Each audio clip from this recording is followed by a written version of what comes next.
Jumpa lagi dengan saya, Martin Kanginan. Kali ini kita akan teruskan pembahasan kita tentang fisika dinamika partikel part 7. Ya, di sini tidak ada katrol, jadi kita hanya dinamika partikel aja yang menyangkut gaya-gaya yang bekerja pada suatu benda, ya, atau sistem yang terdiri dari benda-benda. Kita lihat soalnya, gambar ini diketahui. Semua permukaan yang ditunjukkan dalam gambar adalah licin. Jadi maksudnya bidang ini licin, ya kan? Persentuhan ini pokoknya bidang yang bersentuhan ini licin. Bidang persentuhan antara massa M kecil dengan M besar licin. Bidang persentuhan antara bidang miring ini dengan bidang datar ini licin juga. Sistem dibebaskan, jadi mula-mula kita tahan seperti ini. Ya, pada saat sebelum kita bebaskan, K ini masih kendor, jadi tidak tertekan, ya. Kemudian kita bebaskan, ya. Nah, ketika kita bebaskan, Anda tahu ini di sini ada M kecil, di sini ada M besar bersentuhan, maka M kecil akan menekan M besar. Dan M besar kemudian menekan pegas sehingga pegasnya tertekan, ya. Jadi pegas akan tertekan ke sana, ya. Ini yang kita sebut gaya pegas, ya. Maka pegas tentu akan bergeser, ya. Misalnya bergeser delta X kan gitu. Dia akan bergeser X, ya. Tapi setelah dia bergeser X terjadi keseimbangan. Ya, terjadi keseimbangan sehingga sistem diam. Ya, diam kembali. Ya, jadi ini hanya sebentar.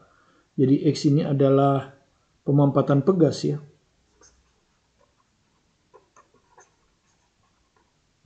Ya, karena disebabkan oleh gaya pegas yang dikerjakan oleh M kecil ini, ya. M besar, ini M besar nih, massa M besar bidang miring. Tentu EP ini rumusnya Anda sudah tahu adalah nanti K kali X, ya. Nanti Anda akan tahu rumusnya ini. Gaya yang bekerja pada pegas adalah sama dengan tetapan pegas.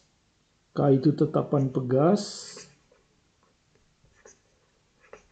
ya, kali pemampatannya. Jadi kalau tadinya posisinya di sini, pegas itu di sini tadinya ujungnya. Dia tertekan ke sini. Nah, jadi inilah yang disebut pemampatan. Jadi itu bekerja pada pegas, maka pegas akan membalas, ya. Pegas ini akan membalas, ya. Jadi kalau Fp ini gaya pada pegas, maka pegas akan membalas mengerjakan gaya. Nah, ini F pegas yang bekerja pada M. Besarnya sama. Nah, yang akan kita tinjau nanti adalah M besar. Sehingga gaya pegas yang ini yang kita tinjau nanti, F pegas ini. Ya, jadi pegas menekan balik. Nah, kalau yang kerja cuma F pegas saja pasti dia akan ke kiri. Tapi apa yang terjadi di sini ada lagi benda, kan? Di sini ada lagi benda. Ya. Oke, supaya gambarnya tidak rumit saya pisahkan, ya. Jadi bidang persentuhannya di sini, ya, saya pisahkan. Saya gambarkan ini dua benda, ya. Jadi ini persentuhannya, ini benda yang M kecil. Nah, ininya saya gambar di sini. Nah, dipisah biar kelihatan, ya.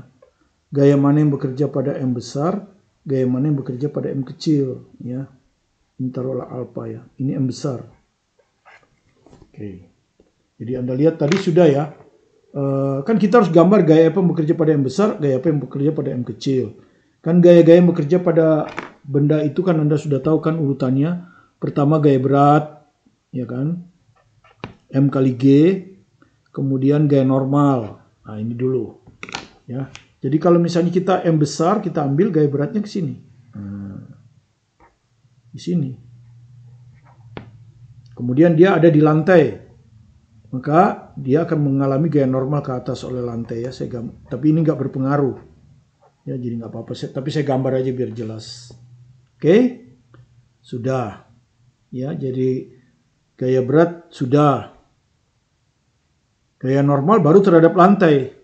Tapi kan dia bersentuhan lagi di sini. Nah, jadi kalau kita gambar kira-kira di sini persentuhannya, kan. Nah, di sini. Di sini akan ada gaya normal, kan? Karena persentuhan. Anda lihat ini akan menekan tegak lurus bidang miring ke bawah. Jadi dia akan menekan begini. Ya.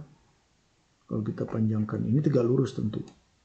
Nah, reaksinya tentu akan ada di sini. Reaksinya kan?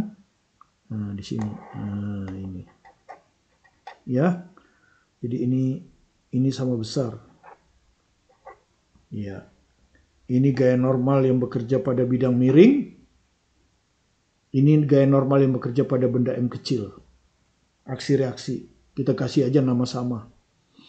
Kemudian tadi FP sudah ya. FP sudah nih. Gaya reaksi dari pegas. Tadi di sini. Nah, ini. Ini gaya reaksi dari pegas. Oke, karena ada pegas. Gaya normal sudah ya. Oleh lantai sudah, oleh benda M kecil sudah. Untuk benda M besar. Terus gaya pegas juga sudah. Biasanya kan ada gaya gesek. Tapi kan di sini semua gesekan diabaikan kan. Nih. Gambar, semua permukaan yang ditunjukkan dalam gambar adalah licin. Jadi gaya gesek diabaikan.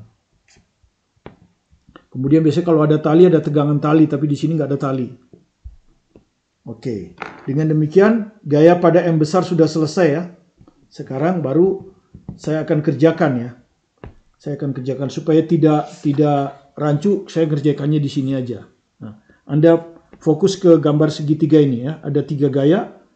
Ada 1 FP, N, NL, MG. Kemudian ketika dilepaskan kan dia akan keseimbang pada posisi ini ya. Nah, ketika seimbang itu kan Anda sudah tahu kan kalau kita buat ini bisa sigma Fx sama dengan 0 dan sigma Fy sama dengan 0. Anggaplah ini sumbu X positif ke kanan, Y positif ke atas. Kan begitu. Jadi gaya mendatarnya itu resultannya 0. Nah, Anda lihat di sini. Gaya mendatar ya. FP sudah mendatar. Tidak perlu diuraikan. Ini gaya vertikal, nggak perlu. Ya kan? Dengan demikian, yang perlu saya uraikan hanya N ini. Ya kan? Supaya dia ini kelihatan, maka N ini saya uraikan ya. Menjadi gaya yang biru. Jadi sekarang gaya yang biru yang penting kan? Ini adalah gaya normal pada sumbu X. Kemudian yang ini adalah gaya normal pada sumbu Y. Nah, begini. Kemudian harus kita hitungkan NX itu N sin atau N cos. Nah, Anda lihat. Kalau di sini alfa. Nah, ini berarti ini alfa. Ya, karena sehadap. Kemudian ini 90 kan. Sehingga ini 90 kurang alfa. Ini 90 kurang alfa. Berarti alfanya di sini. Ya, karena ini 90. Jadi alfanya di sini. NX ada di depan.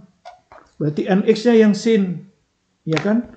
Berarti NX ini sama dengan N sin ya. Supaya terpisah saya tulis saja di sini ya.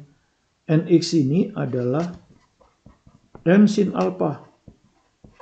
Berarti otomatis Y-nya akan cos. Itu otomatis. Nggak perlu lagi dilihat. Oke, sudah ya. Sudah, gaya miring cuma satu kan? Sudah saya uraikan. Oke, sekarang saya pakai sigma Fx dulu karena gaya pegas ada di sumbu X. Ya, sigma Fx sama dengan 0. Ini masih tinjau M ya. Yang ditinjau M. Oke, gaya yang mendatar hanya ada 2. Nx plus ke kanan, Fp ke kiri, min. Jadi, begini aja ya. Plus Nx, ini, dikurang Fp. Sama dengan 0. Fp pindahin ke kanan, Nx sama dengan Fp. Kemudian masukkan Nx, N sin alpha. Fp itu tadi rumusnya K kali X. K kali X. Muncul yang ditanya ini X kan? Yang ditanya kan X, ya kan? Yang ditanya itu X ya. Anda perhatikan. Pemampatan pegas adalah, ya, jadi yang ditanya itu X. X bukan sumbu X ini ya. Ini pemampatan. Ya, jadi yang ditanyakan tuh pemampatan pegas. X, ya saya garis bawah aja lah. Untuk membedakan dengan sumbu X. Ini. Oke. K dianggap diketahui karena jawabannya dalam K kan. K ini dianggap diketahui. Alpha gampang, ini 45 ini. Ini 45 derajat. Gampang, bisa tahu nanti. Nah, N-nya belum tahu. Jadi selain X, N ini yang jadi masalah kan. Berarti kita perlu satu persamaan lagi kan. Ini taruhlah persamaan 1. Perlu satu persamaan lagi. Masih ada satu lagi sigma FY. Ya. Sigma FY sama dengan 0. Tapi kalau Anda pandang sigma FY, apa yang terjadi nanti ada N lantai, MG. N lantai nggak diketahui. Kalau MG nggak ada masalah. N lantai ini nggak diketahui. Jadi jelas ini gagal. Ya, artinya kita tidak boleh tinjau benda M. Karena di M ini nanti ada N lantai. N lantai nggak tahu. Tambah perlu lagi persamaan. Ya, jadi kita gagal ya di M. Sekarang kita masih punya satu lagi yang M kecil ini belum kita garap. Ya, yang M kecil ini saya garap aja di sini. Ya, sekarang kita tinjau M kecil. Ya, ditinjau M kecil. Nah, gaya-gayanya ya, satu gaya berat ke bawah. Ya, M kecil saja gaya berat. Ya, sudah.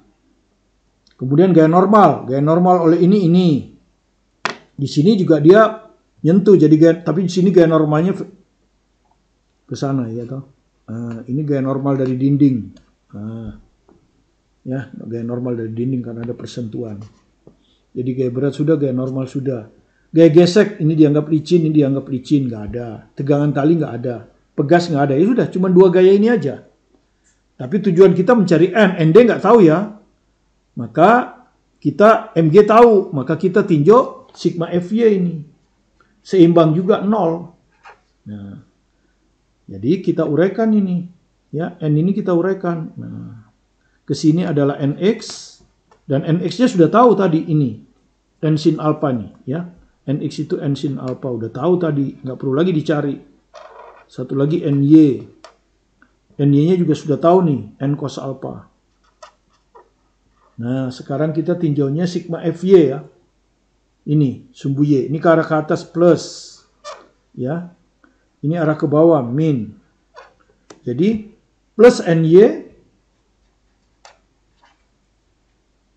min MG sama dengan 0. Berarti NY-nya ya sama dengan MG. Nah, kemudian kita masukkan NY itu apa? N cos alpha. N cos alpha sama dengan MG. Nah, ini persamaan yang kedua. Anda perhatikan. Ya, ini ada N, ini ada N. Kalau kita bagi, hilang ini. Sin bagi cos tangen. Maka kita bagi ya. Jadi kita bagi sekarang. 1 kita bagi dengan 2. Ruas kiri, ruas kiri. Ini ruas kirinya N sin alpha. Ya, di sini ya. Ruas kirinya N sin alpha. 2 ruas kirinya N cos alpha. Harus sama dengan ruas kanan. Ini ruas kanannya KX. Ini ruas kanannya MG. Ya, maka N-nya bisa dicoret. Sin per cos tangen. Ya. Tangen alpha sama dengan KX per MG.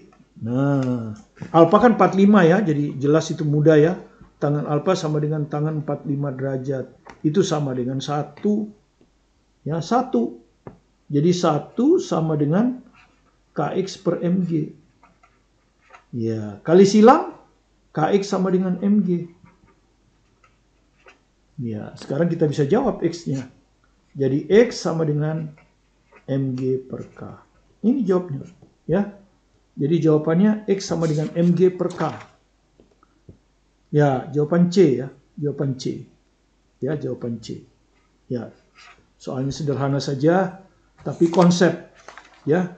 Jadi pertama Anda tinjau dulu bidang miring ini, gaya-gayanya ini.